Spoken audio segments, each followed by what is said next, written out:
Good afternoon, and welcome to our discussion. Today we delve into a profoundly challenging and often contentious question. Should scientific and commercial testing on animals be outlawed? This topic evokes strong opinions, balancing the quest for scientific advancement and human health against deeply held ethical principles concerning animal welfare. We have two distinguished guests to help us explore this issue.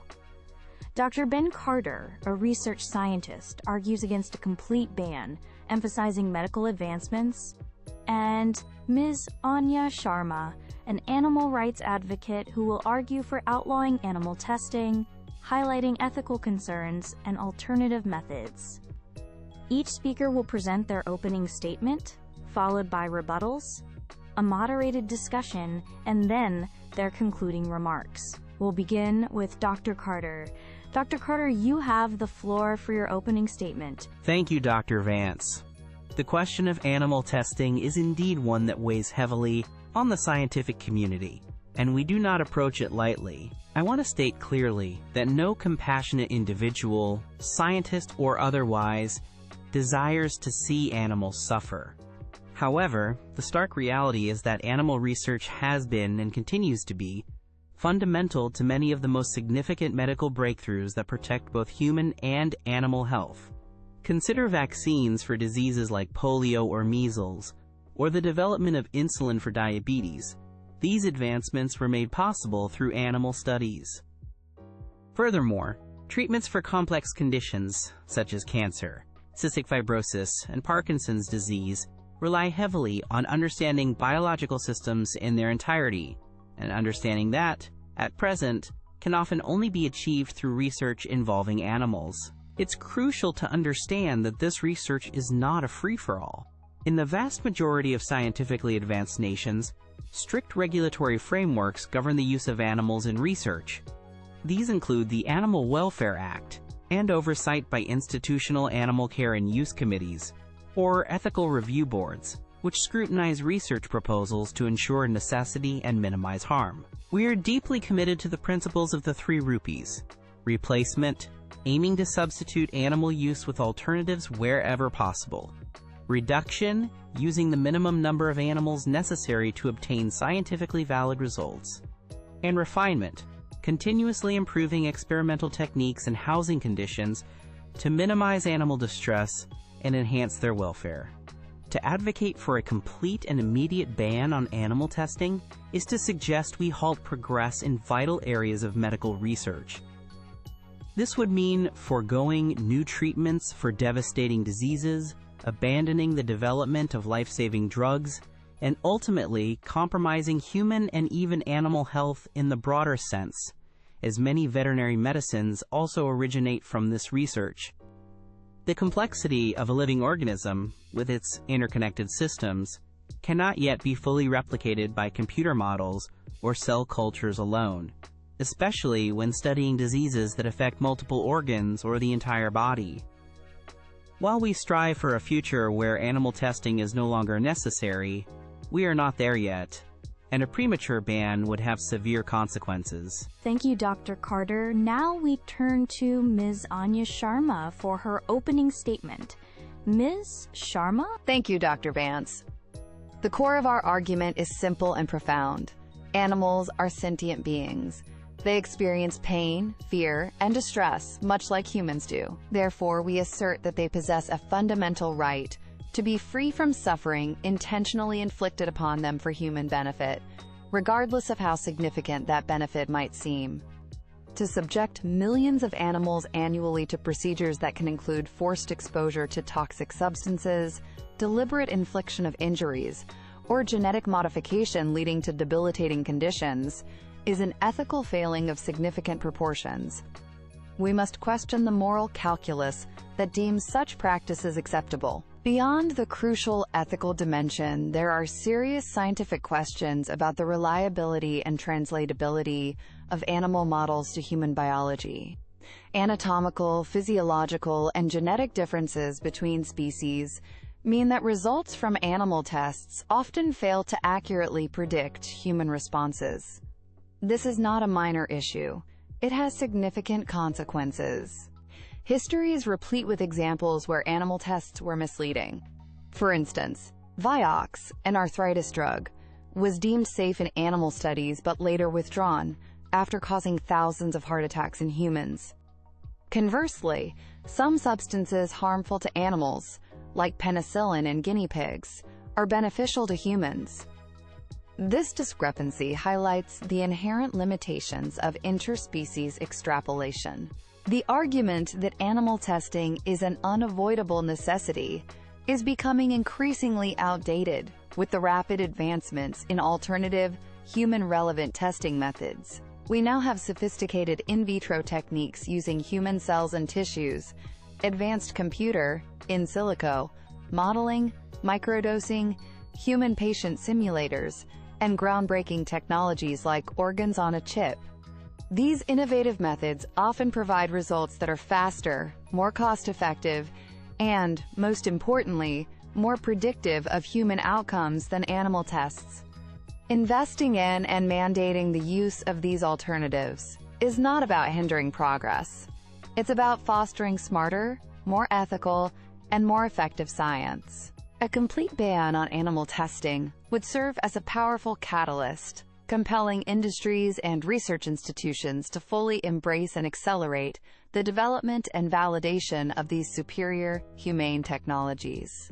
It's time for a paradigm shift, moving away from archaic practices towards a future where scientific discovery and ethical responsibility go hand in hand.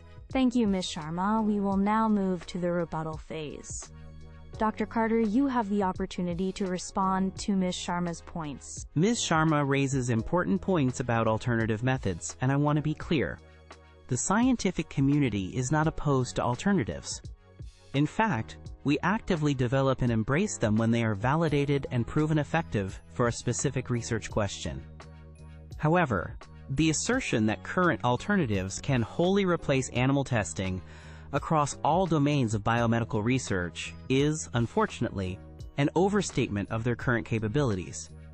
For instance, studying systemic diseases like autoimmune disorders, or understanding how a new drug interacts with multiple organ systems simultaneously often requires the complexity of a whole, living organism. Organs on a chip are promising, but they represent individual organs, not the intricate network of an entire biological system. Similarly, computer models are only as good as the data we input, and much of that foundational data still originates from animal studies.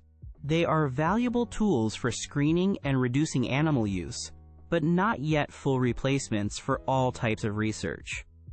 Ms. Sharma mentioned the Vioxx case, and it's true that drug development has failures. However, it's also true that countless lives have been saved and improved due to medicines developed and safely tested with the help of animal models. Think of treatments for leukemia, cystic fibrosis, or advancements in organ transplantation techniques.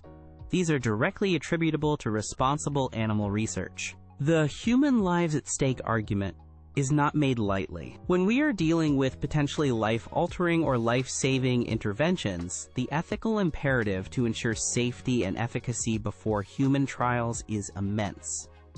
While we work tirelessly to refine methods and reduce reliance on animals, to abandon this tool entirely before viable, comprehensive alternatives exist for all research needs would be to accept a slower pace of discovery and potentially put human patients at greater risk.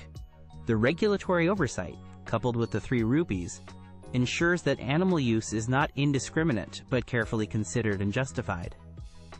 It is a continuous process of ethical deliberation and scientific necessity, not a callous disregard for animal welfare. Thank you, Dr. Carter.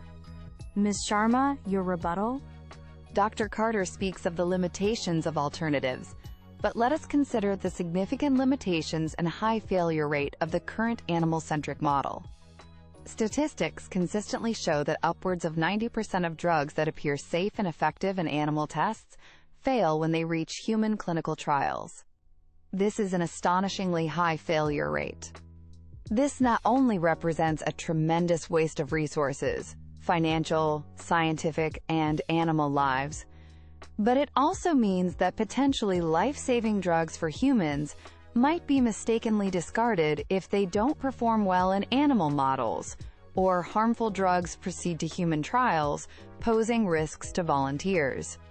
The argument that we must continue down this path because human lives are at stake becomes less compelling when the chosen path itself is so demonstrably inefficient and, at times, misleading.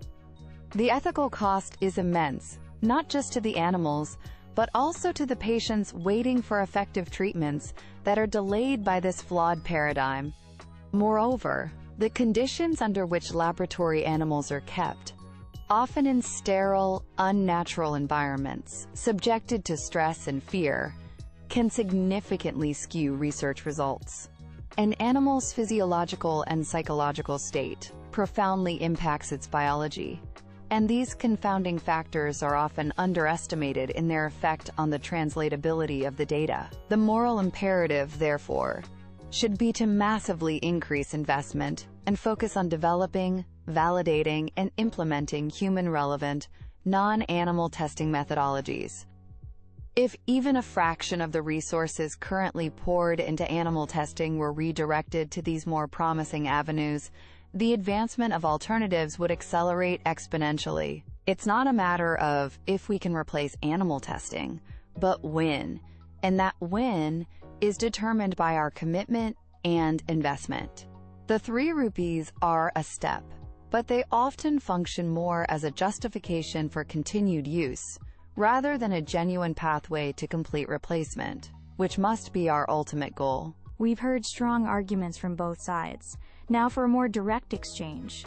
Dr. Carter, Ms. Sharma argues that the high failure rate of animal-tested drugs in human trials questions their predictive value. How do you respond to the economic and ethical implications of this, particularly when resources could be channeled into alternatives? The high attrition rate in drug development is indeed a challenge, Dr. Vance, but it's a multifaceted issue not solely attributable to the predictive limitations of animal models. Biological systems, human or animal, are incredibly complex. What fails in human trials might do so for reasons beyond what animal studies could predict, such as subtle genetic differences in patient populations or unforeseen long-term effects. Even when a drug candidate fails, the research often provides invaluable knowledge that informs future studies and contributes to our overall understanding. Redirecting all funding from animal research to current alternatives, before those alternatives are capable of modeling the full complexity of a living organism, could inadvertently slow down the discovery of this crucial foundational knowledge. We must pursue parallel paths, improve animal models, and vigorously develop alternatives. Ms. Sharma, Dr. Carter emphasizes the 3 rupees and existing regulations. Do you believe these are fundamentally insufficient? And if so, why can they not be strengthened further as a more immediate step than an outright ban, which he argues would stifle crucial research for which no alternatives currently exist? While the 3 rupees sound commendable in principle, Dr. Vance, their application in practice is often deeply flawed and insufficient. Replacement is frequently interpreted as a distant goal rather than an immediate priority. Reduction can still mean vast numbers of animals are used globally, and refinement doesn't eliminate suffering, it merely aims to lessen it, which is inadequate from an ethical standpoint if the procedure itself is morally questionable. Regulations, too, often contain loopholes, vary significantly by country, and enforcement can be lacking. Strengthening them further might bring marginal improvements, but it doesn't address the fundamental ethical objection to using sentient beings as tools. An outright ban, or a phased ban with clear timelines, would provide the necessary impetus for genuine innovation and a shift towards human-specific research methodologies, rather than incrementally tweaking a system that is, at its core, ethically problematic and scientifically imperfect. Thank you both. We now move to closing statements. Dr. Carter, please summarize your position. Throughout this discussion, I've emphasized the indispensable role that animal testing has played, and continues to play, in advancing medical science and safeguarding public health. Many treatments and cures we take for granted today simply would not exist without it. This is not a historical footnote. It's an ongoing reality for many complex diseases. Our commitment to the 3 Ps, replacement, reduction, and refinement, is resolute, and the regulatory frameworks are in place to ensure that animal research is conducted ethically and humanely, only when no viable alternatives exist. We are not stagnant. We actively seek and implement non-animal methods whenever they are scientifically sound and validated for the specific questions we need to answer. However, a complete ban at this juncture, before science has developed comprehensive alternatives for all areas of research, would be a severe detriment. It would impede vital medical progress, delay the development of treatments for suffering patients, and ultimately harm human health. The path forward involves a dual strategy: vigorously pursuing alternative methods while responsibly and ethically continuing essential animal research, where it remains the only viable option.